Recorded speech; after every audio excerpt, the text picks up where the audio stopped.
Thanks to everyone for joining us for September's monthly Fallingwater webinar, which is this month on the colors of Fallingwater, which we thought would be appropriate as we usher in the fall season here in Western Pennsylvania. But today you're going to hear about how Frank Lloyd Wright was influenced by the landscape for the colors of both the architecture and the interiors here at Fallingwater. And we have a wonderful guest with us, Dee Schlotter, color consultant, and she previously worked with PPG. Fallingwater has a long relationship with PPG paints. If you don't know, Fallingwater long had problems with getting paint to stick to its concrete surfaces. So in the early 2000s, there was an intensive study done here at Fallingwater with paints from 4 different manufacturers. They tested over 120 different combinations of paint systems on all the different concrete surfaces here at Fallingwater, and PPG's paint performed the best through that testing scenario.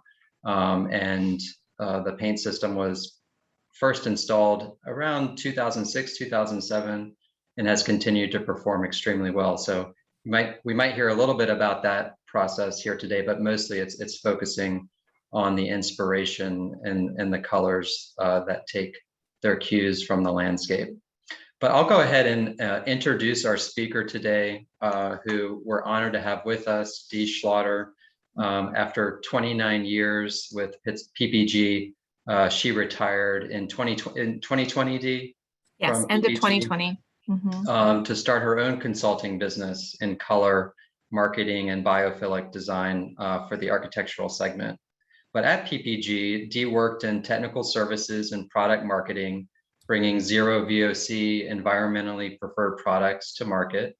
Her longest, most loved career span was with PPG in their color division, and she initiated the Global Color Workshop to identify color trends across architectural, automotive, and consumer products. The forecasting research she led resulted in thorough color directions for architects, designers, builders, and makers in the hospitality, office, healthcare, education, and residential markets. Dee was PPG's media spokesman for more than 12 years with hundreds of press hits each year. She brings that experience to her own consulting company in addition to expanding her color and design knowledge with the International Well Building Institute and Living Future certifications in biophilic and wellness and design. So Dee, we're honored to have you. We're looking forward to the presentation. As Dee does her presentation, if you all have comments or questions, feel free to put those in the chat or in the Q&A. And we'll leave about 15 minutes at the end of the presentation ahead of the end of the hour for questions. So I'll field those questions with you, Dee, at the end of the presentation. So I'll go ahead and turn it over to you. Great. Thank you very much, Justin, and welcome everyone. I am really thrilled to be here and really appreciate Justin and Fallingwater asking me to do this presentation. It's my favorite of all the presentations I give. This is my favorite. So as Justin mentioned, PPG and Fallingwater have had a long-standing relationship as far as research and development, products, and color.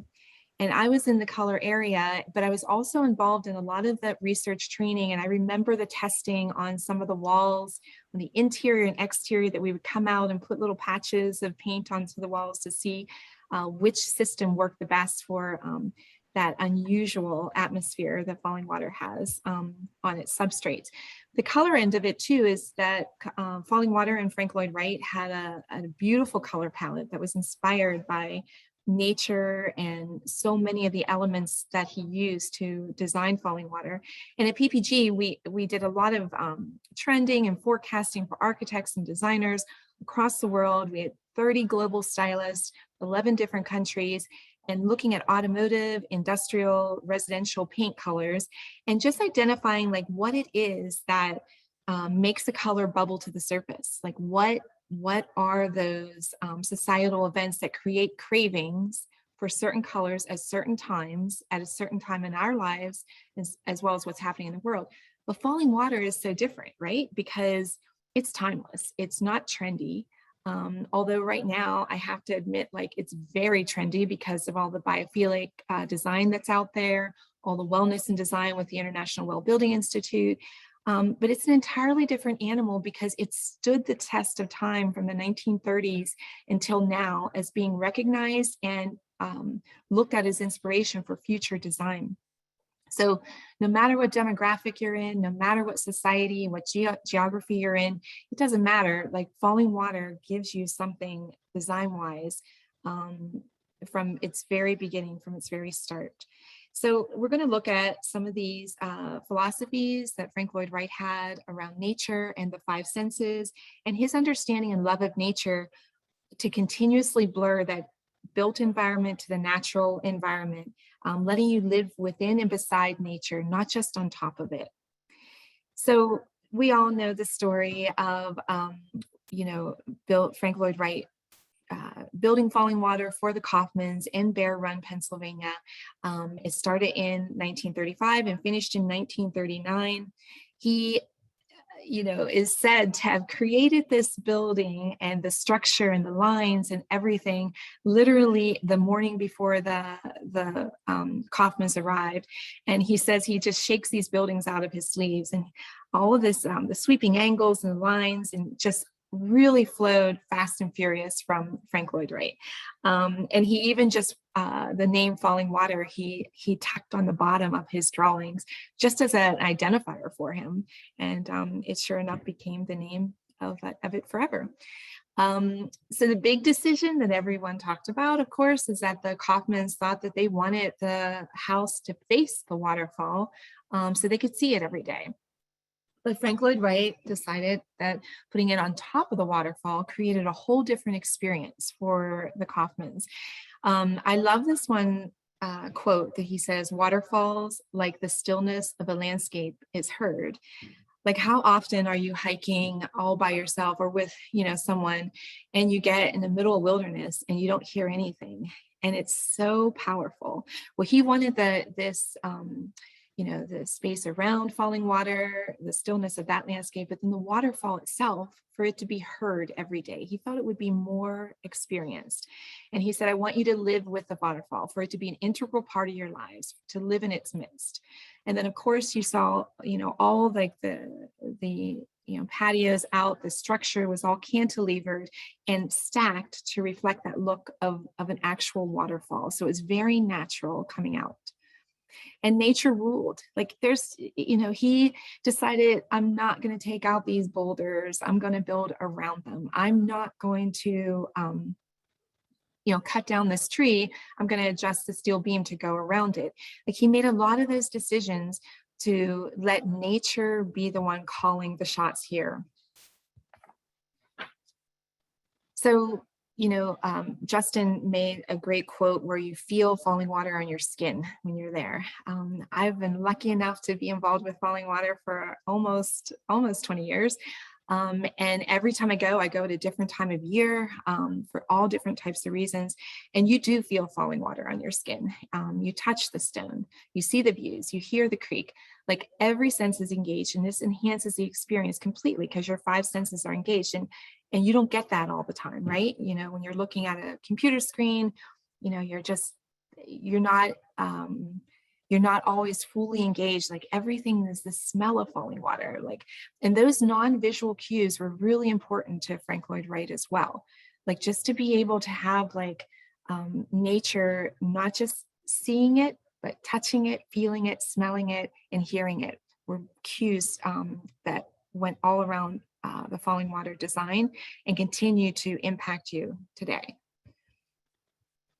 So when we talk about those cues too, I want to say also why this Fallingwater continues to have so much influence and so much inspiration to architects and designers and just homeowners and people today. It's because he layered all this meaning into his design. So everywhere from what he read from Thoreau and Emerson and Whitman to all of his understanding of nature when he worked on a farm as a little boy, he took the time and patience to understand nature and how everything that it does. And all these things, when they're layered into design, give so much meaning to the space. So the one thing is, where is Fallingwater? It's in the Appalachian oak forest, where it's one of the most diverse forest types in the US. the different types of trees and flora and fauna, all the stuff that grows in that area along the Bear Creek Run Creek, the steepy rocky ravines, and all those hillsides that face the north and west have a very unique and really interesting, diverse forest. And that ground on which Fallingwater is, like, the rock and the water and all of the flowers and the rhododendrons and everything that's surrounding Fallingwater is what so profoundly influenced Frank Lloyd Wright's design for that house. Everything from the color, again, to texture, to the design, the actual design of the space. And this quote, study nature, love nature, stay close to it, will never fail you. I mean, when you think about nature too, like no colors in nature clash. Like you could have 1,000 different greens in a meadow and forest beyond it, and none of those colors clash. And he understood that. Like he understood that nature was the way to teach us how to connect with the space and make it relevant to us.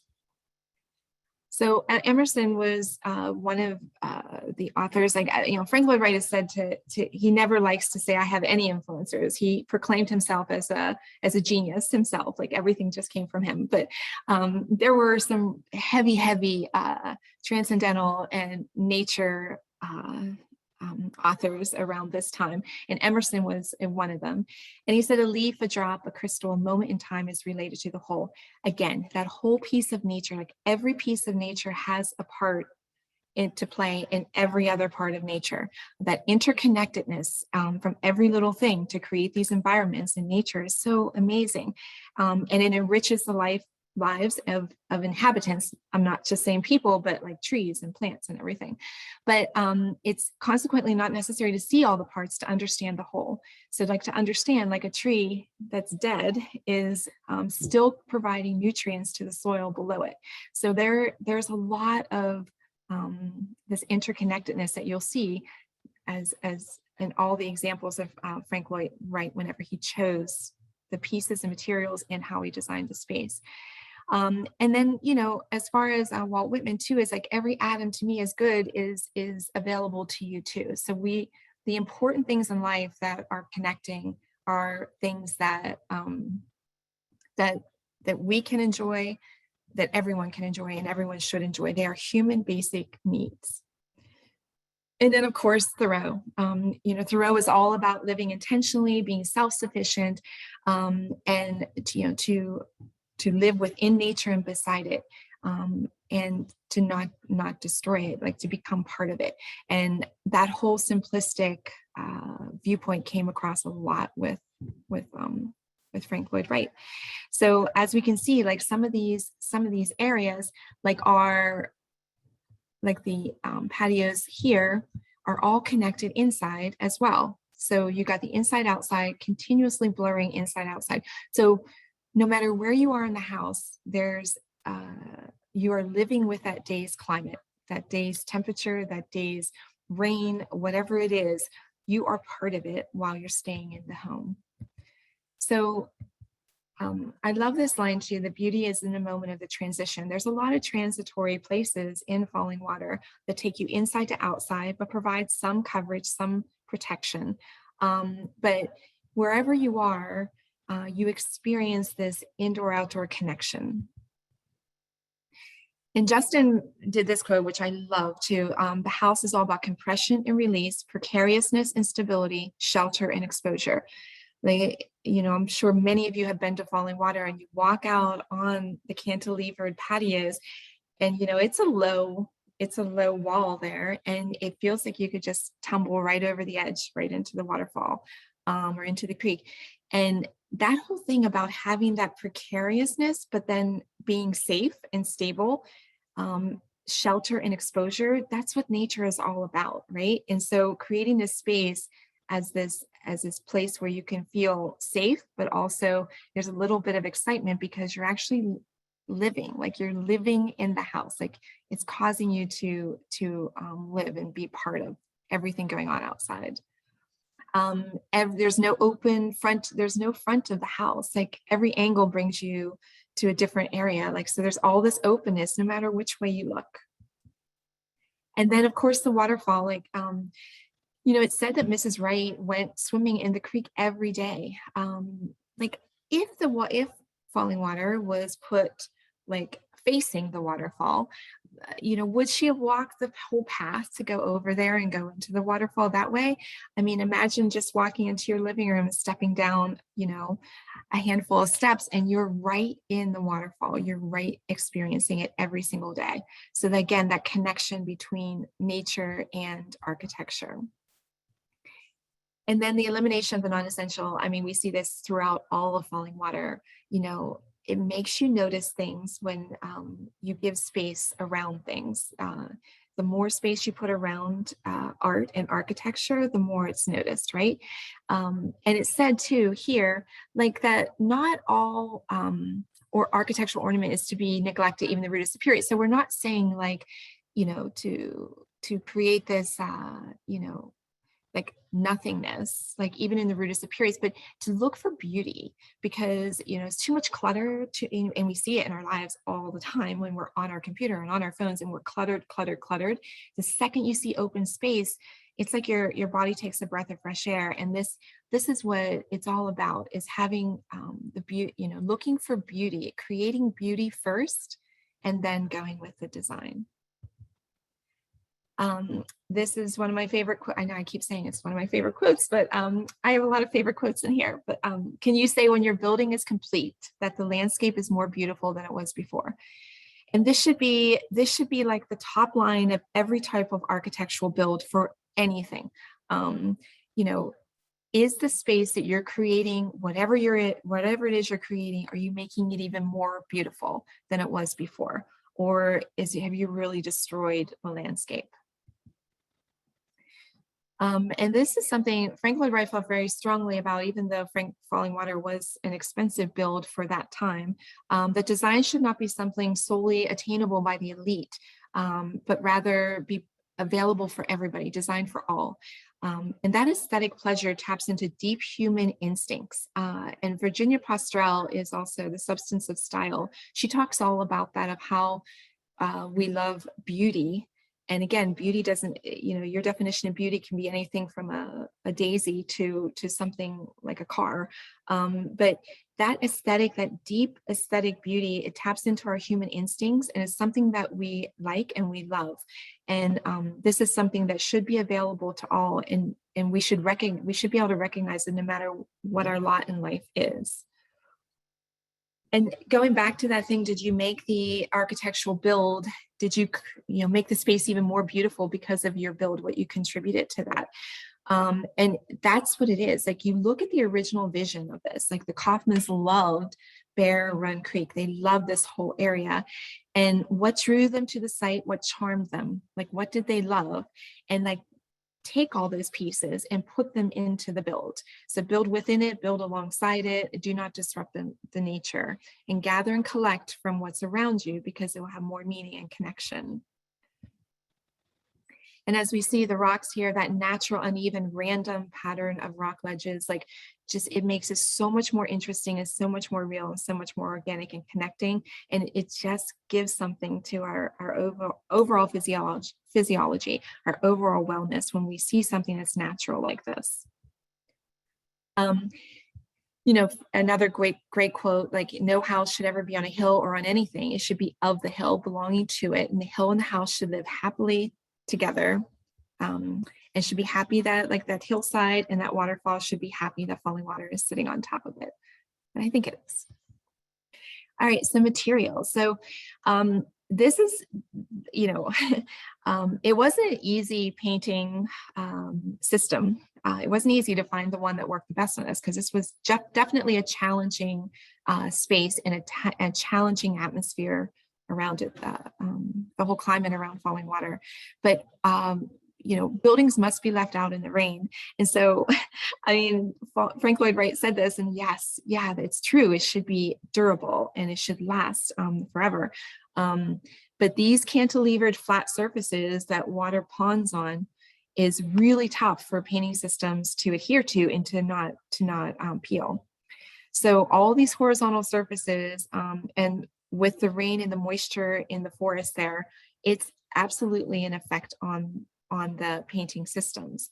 but aesthetics were of paramount importance to Wright. So you had to say, okay, what's the most important thing here? Is it most important to, have this space look amazing, or do we want materials that are going to make it watertight and waterproof?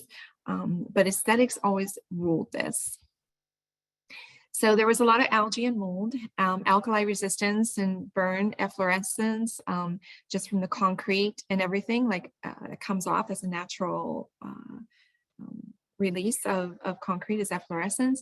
And so that constant dampness was rough, so we had to look at a lot of different painting systems to see what would stick and hold and protect this surface.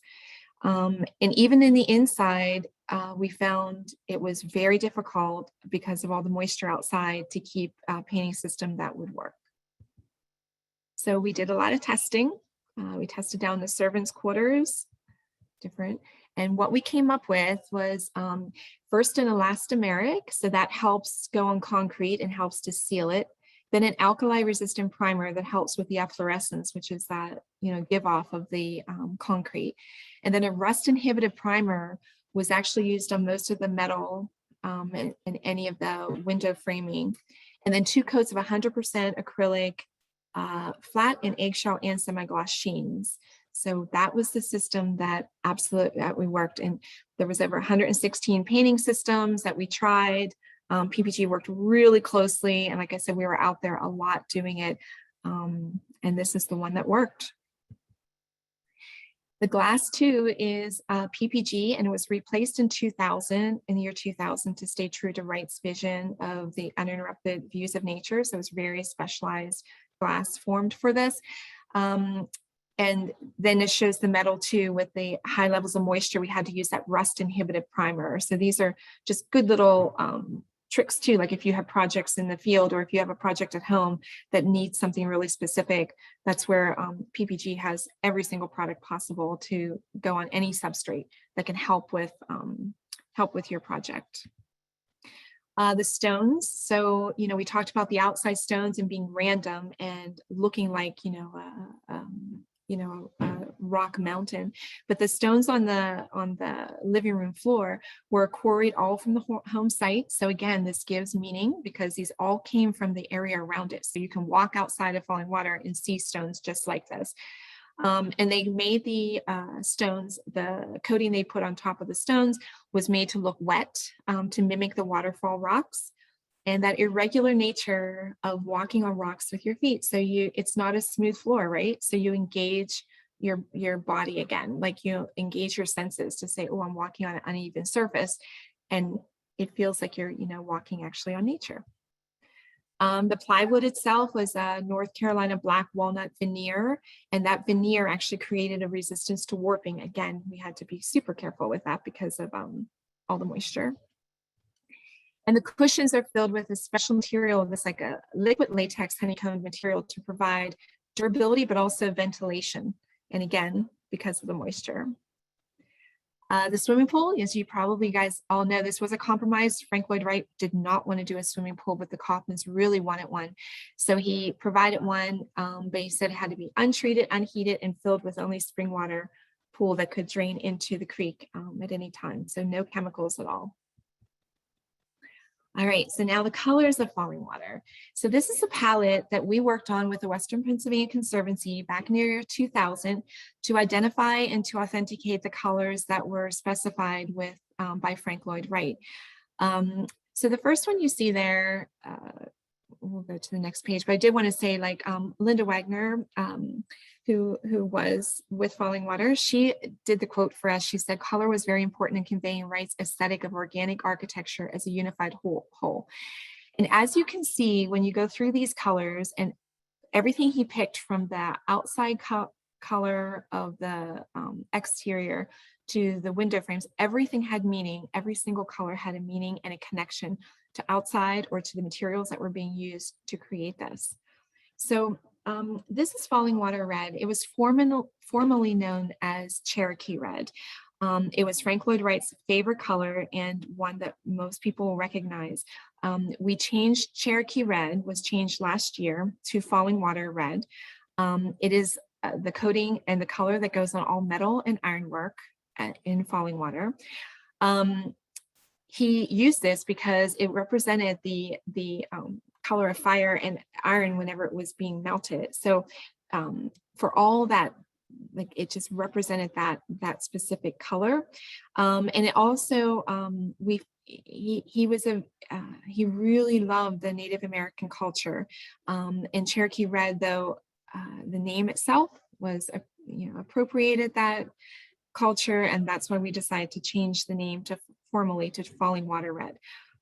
Another good reason to change it to Falling Water Red too was that the two Cherokee Reds, there are a couple Cherokee Reds out there that Wright specified, and they're different colors. They're not the same color. So using a Cherokee Red from Falling Water, thinking you're going to get the Taliesin West Cherokee Red, they're going to be two different colors. So it was really important for PPG to isolate these colors as well, and to make sure if an architect or designer or a homeowner was getting the right color.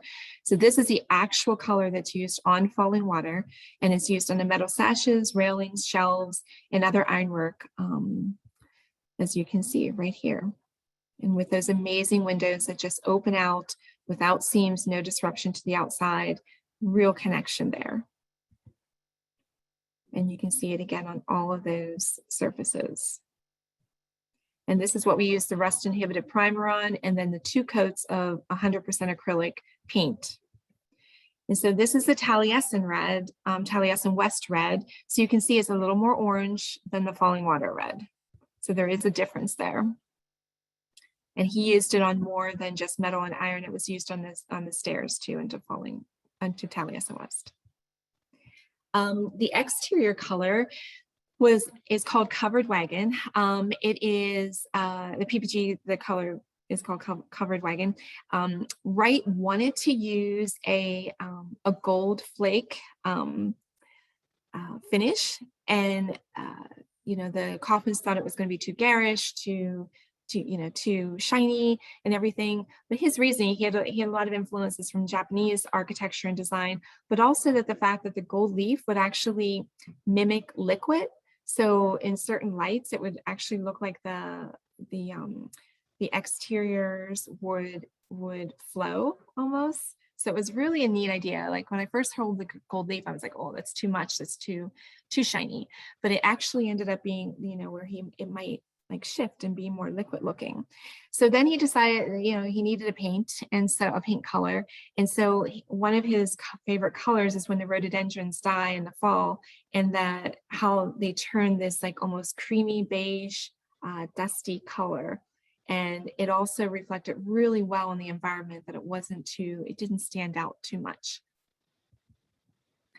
Chocolate truffle is another one of the palettes to represent, this is simply used on some of the signage of Falling Water, but this chocolate truffle, chocolate brown color is seen throughout in nature around Falling Water.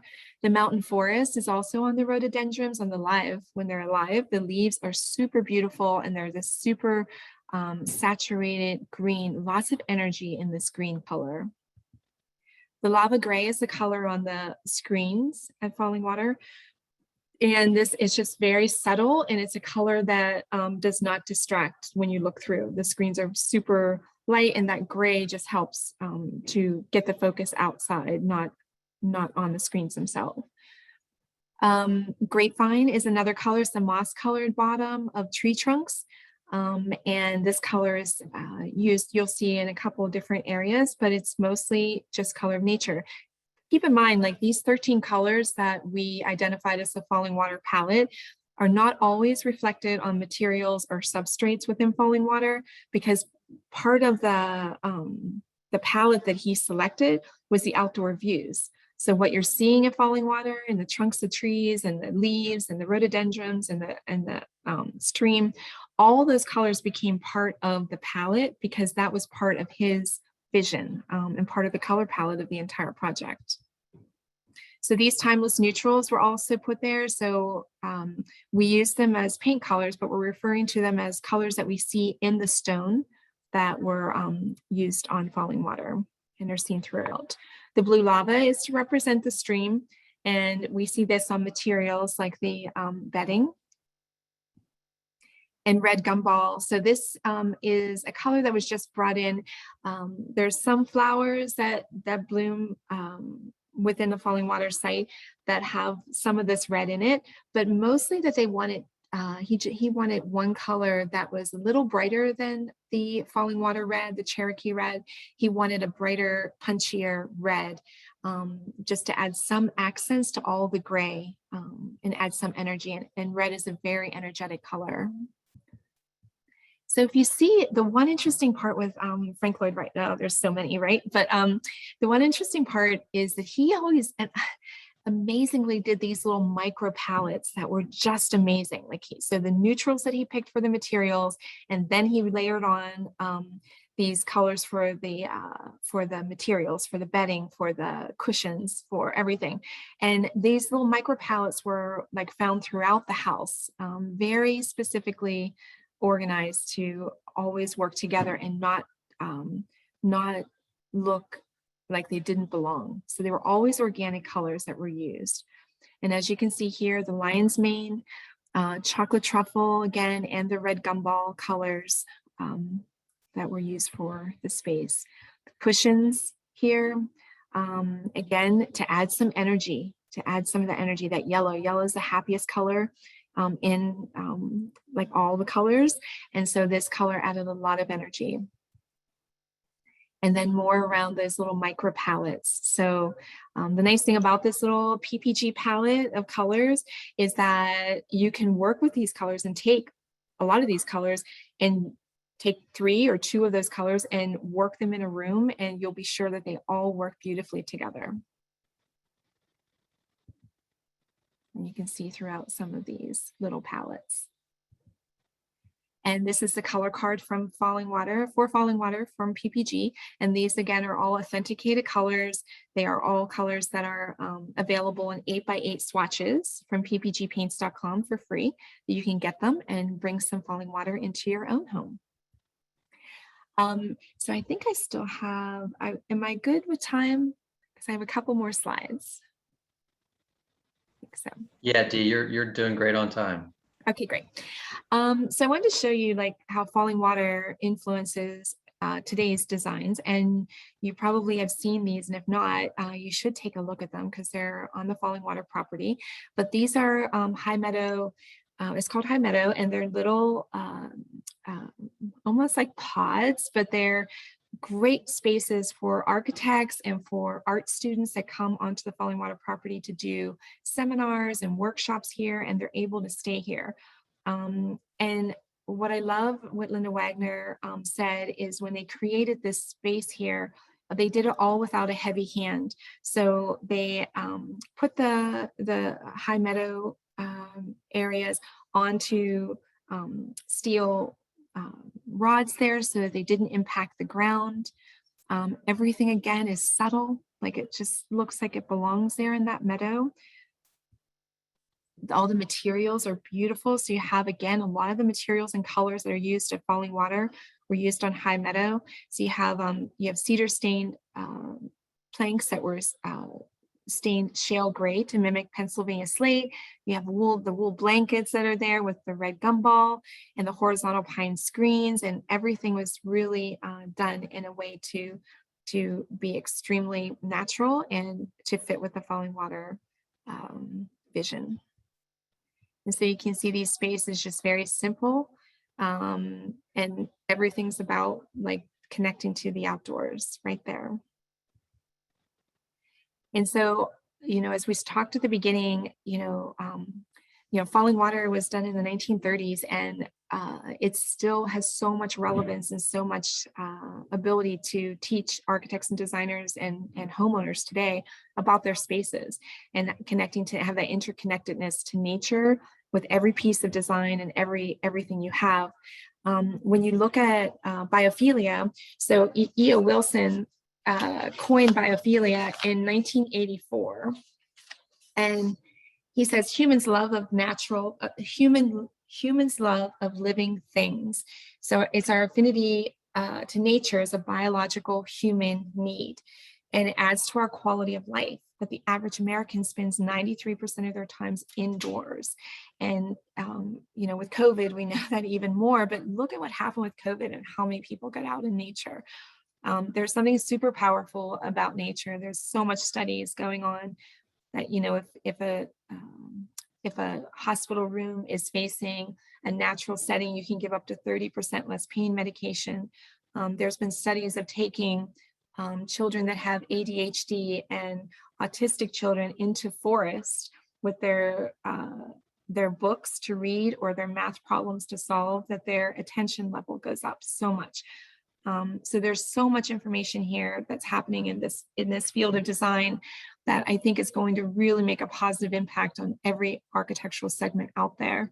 Biophilia focuses on these 3 macro segments, and it's just, if you read this, it's exactly what Frank Lloyd Wright did then. It's nature in the space, natural analogs. So if you can't like have enough windows in a space, and you bring in, you know, pictures of nature, or you have stone shelves or something else of nature to give that nature connection. And the nature of the space. So you have nature in the space, like what's there, and nature of the space, like what's around it. And if you look at Fallingwater's terraces, like this is interesting, like the space here in Australia was just using the balconies as another room. So the people can actually sleep outside. Super comfy, as a little more comfy than a sleeping bag on the ground. But there's the outdoor space of this hotel is the same amount of space as the indoor space. And then in Kenya and the Fairmont, they decided to have their tables outside. This was before COVID too, but it was a way for them to say, you know what, we don't need to do high design in this space. You know, this is beautiful enough for right here. And this is in Thailand. They market this as all the windows are wide open to allow for a complete immersion into nature. And it's just stunning, like absolutely beautiful. And you know, you experience like, so, you know, you're there, you're going to experience the fog, and you're going to experience like all the things that happen to be on the water, but you're completely integrated into a natural setting there. And then Amanda Sturgeon, who's done so much work with the International Living Future Institute, amazing. I got to hear her speak 3 years ago at Phipps Conservatory in Pittsburgh. And she was just amazing, and her book is really great too. But what if, you know, if you had less barriers between nature and design, could they be dissolved? And could you just create more connection with being outside and experiencing nature and weather? And just all those different shapes and the randomness of design that's in nature is really important. Like a lot of times people are like, well, what if we'll just bring a plant in and just sit it on our desk? There, I've got nature in my office. It's not just that, like you need diversity of nature, you need the randomness of nature, the fact that the leaves are changing colors, like all those different things like have such an impact on our wellness. And then here, like just seeing like different people adding more natural elements to ceilings and different parts of, you know, different parts of the design of spaces. So you have that visual connection to nature in a very high stress environment, like a hospital environment, access to outdoors, fresh air. Views of the mountains and water, reduce stress.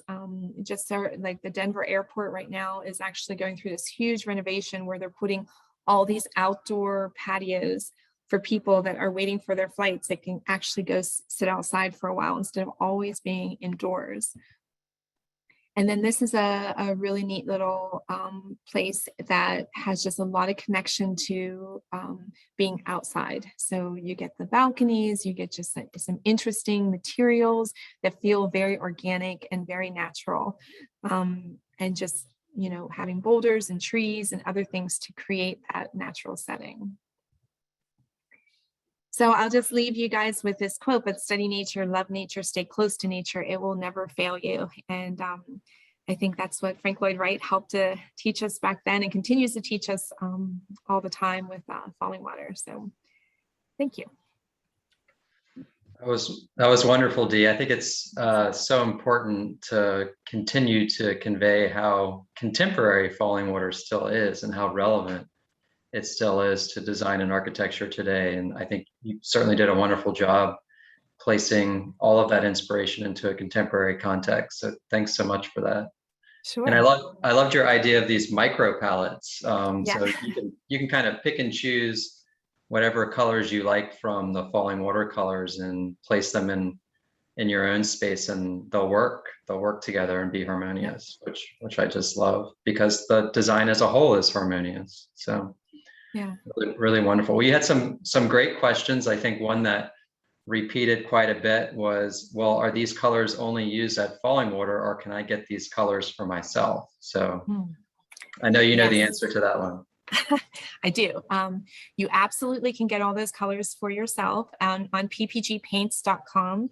And if you just plug in those, Fallingwater colors, you can even plug in, just put Fallingwater in the search button there, and it'll bring up the palette.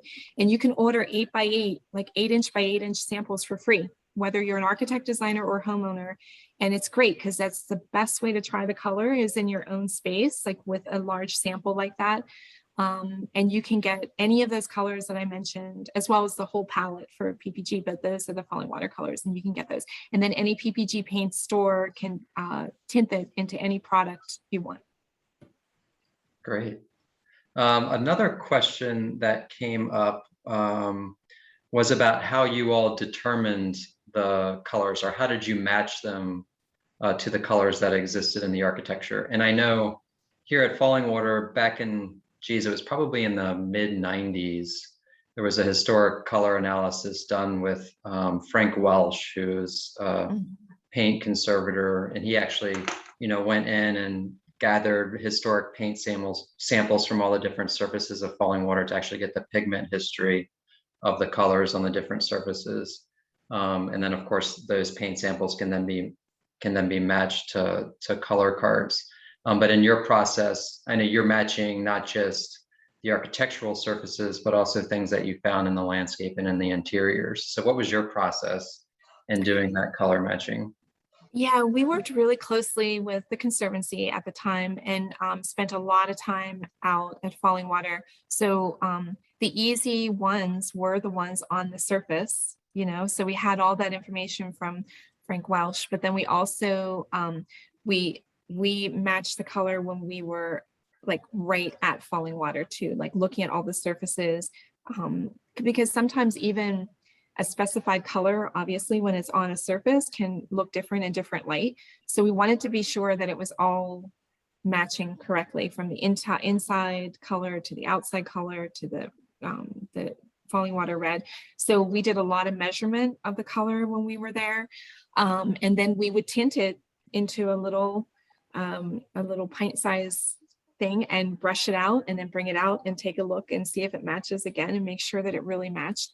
And then around the space, at that time, it was our color stylist, Andrea Piontek, who worked in our R&D division. And she went and worked with the Conservancy to find the most significant, plants, and like the rhododendron leaf and everything. And we matched it to all those colors. So we took that like on the spot and back into the lab and matched them. And yeah, it was a long process, but it was as real as we could get, as real as we felt like Wright was feeling. Well, and speaking of what Wright was feeling, we had a question, and this is always hard to put yourself in the mind of the architect, but someone posed the question as you were kind of going through the different materials used in the architecture. Would Wright have used Cortan steel or LED lights or modern materials if he was alive today and built in Fallingwater? Of course, that's a hard question to answer, but he probably would have. What do you think, Dee?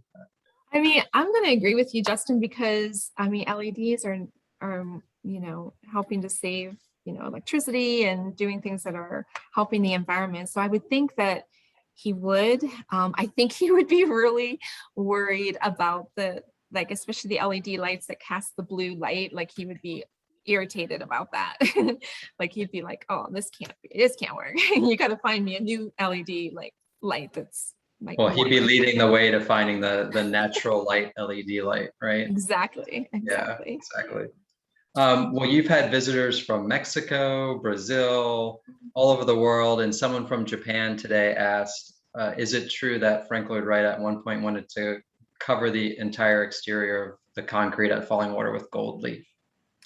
Yes, and I did mention that, and it was, so I'm sorry if someone didn't hear that, but yes, he did wanted to do that. And at first I was like, also like, oh gosh, no, that's awful. But then when I heard that he wanted it to look like liquid and like moving and like in certain light that it would actually cause it to shimmer, I was like, oh, I understand that now, like almost like water, it was like liquid.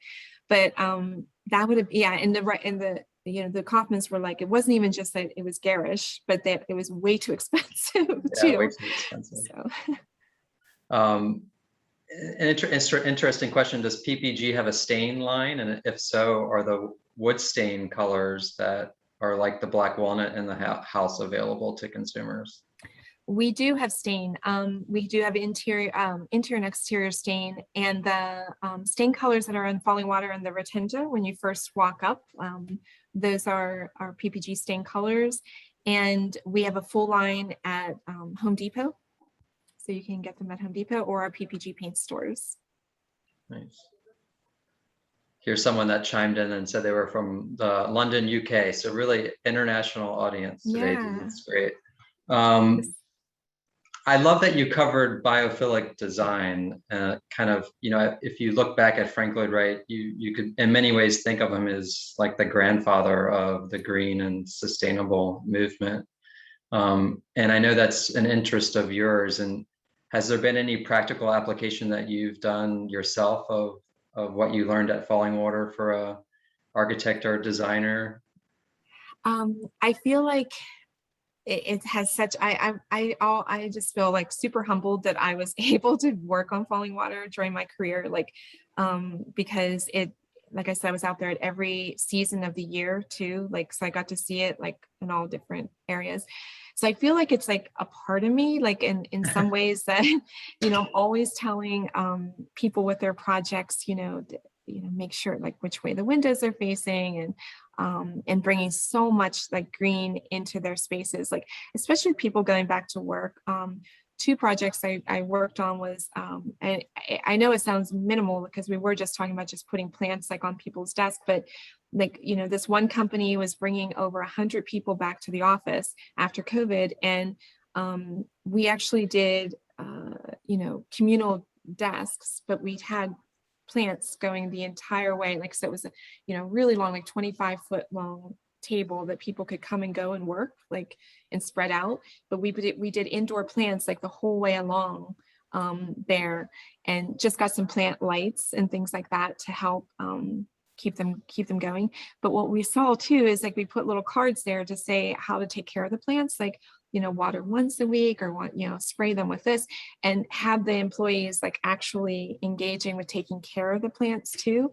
And it was very positive. Like, it came across like the owner was like, this was a really neat idea, because like the people, like there's something about taking care of something that's living, like it's super important. Like I try more and more to get with like senior living facilities to bring more plants inside, to have them take care of plants, like it's a reason to be, almost like to get up and to be able to take care of things. And when we're around things that are living, it's such a positive thing for our well-being. So that project, and just bringing, right now it's mostly like this interior plantscaping that we're working on with lots of companies and lots of retail spaces, but I can tell you, I think like where it's headed is like all hotels, everything are going to have way more access to outdoors, courtyards, ways to get outside, much more, like no more closed in, hopefully no more closed in like conference rooms and stuff, like it's just not good for you. And and ventilation is so important too. So, And like you mentioned with the Denver airport, the Pittsburgh airport is I'm sure you're familiar with the new design for the Pittsburgh airport, but same philosophy. So as the old terminal here is rebuilt with a new design, integrating outdoor waiting spaces in addition to the indoor spaces to reduce stress of airline travel. It's just, yeah, it's becoming more and more integrated into our lives. And someone asked if you could give kind of a foundational resource for biophilic design. I know you mentioned. Oh, yes, for sure. I know. I was hoping somebody would ask that. So like E.O. Wilson is the master, like E.O. Wilson. He's written The Diversity of Life. He's written a whole book on biophilia. It is controversial. Like people are like, I don't know if I believe like everything he says. But honestly, if you read it, you're like, it's so natural. It's so natural. Like it works. The other book I'm just reading, I'm almost done with it. It's called The Overstory by Richard Powers. Oh, I love that. I just finished that book as well. It's fantastic, right? It makes me cry, but it's like so good. And then also Stephen Kellert, Kellert. He has a great book. Actually, I have my computer sitting on top of his book because it was too low. So it's this book right here, Biophilic Design. Stephen Kellert is really great. Amanda Sturgeon, she's amazing. Has written, and she has a great piece in there on the Frick Environmental Center in Pittsburgh, as well as Phipps. And so she's amazing. And then there's also Terrapin, Terrapin, which is great. Lots of case studies on there. And one other big thing I just read too is it's not just the biophilic and the green design and everything. It's also a lot of restaurants are doing the thing for the levels of noise is so high for restaurant people that work there. So noise reduction, and there's a lot of great research being done on that too.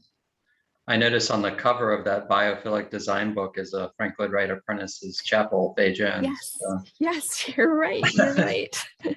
So Wright's lessons are clearly spreading. Yes. Yeah. I think, let's see. I think we've about covered most of the questions. Any other thoughts, Dee, for the audience? I can let everyone know that there will be a recording made available of Dee's presentation. It usually takes us about a day or two to get things up on the website, but if people will check back in a day or two on the webinars page of the Fallingwater website, we'll make today's recording available. And I think, Dee, you had a comment maybe about CEUs for people that might be interested. Yes, if anybody, number one, this CEU is available for any architectural or design firm or builder or owner to get your CEU or LU credits as an architect or designer. If you're interested in this presentation, if you were wanting to get a learning unit for this one, to just potentially, I guess, maybe reach out to Justin, and then Justin, you can send me the information. Certainly. Yeah, and then I'll get you what you need to do that. But if your firm is interested at all in these presentations, you know, you can let Justin know or let me know. Great. Well, we've so enjoyed it. Such an inspiring presentation, and your passion and enthusiasm is infectious. So it got me inspired today. So I hope it did for the audience as well. And yes, please come visit us this fall. Apparently, according to the scientists out there and the arborists, we're supposed to have a amazing fall foliage season in Western Pennsylvania. So as you can see in the photo that's on Dee's presentation, it's really this technicolor landscape out here in the forest at Fallingwater. So please do come and see us.